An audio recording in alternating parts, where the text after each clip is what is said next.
جبرت شو ما بسرين ابي يعني انا حطان هكا مؤسساتي ما بلا ورا او تشتكي بيجن ام تشتكي بيجن تشتكي ام تخازن دمج بكن لغوري جو هاتي ناس كرن مؤسساتي ما سازي ما يقوتن افكرن كاري خو بدل مشاندن بمشن اوان لا كيد نر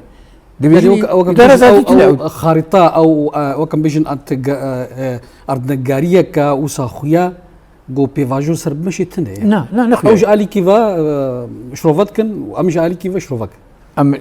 الغور اتفاقي ام دمشن الغور اتفاقا بيسو نهم هي تشلقو هاتي كري الغور اتفاقي هاني ام دمشن لي اون اللي يقول اتفاقي مشن ام بنودا ذاتين شروط ذاتين ام ولا بمشن تنارج علي كده مجموعات دركت بك كذا حالك شغل كوتن نقول تجي تقول هجوم كرن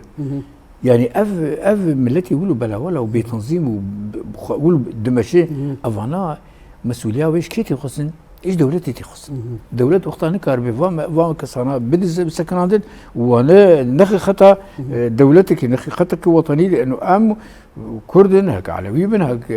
درزي بن دفي سوريا كي هبش سوريا كي هب حمو نتبيقو تندري خد بين عسكر وبيشتري امام تسجريك انا ترى سردبن اما تبي زرف يقول انا امتيدي ودويش كني هاني دي ازقلكي مستبعد بين اتفاقياتي انا تشبه جبر ناخذ لي قراري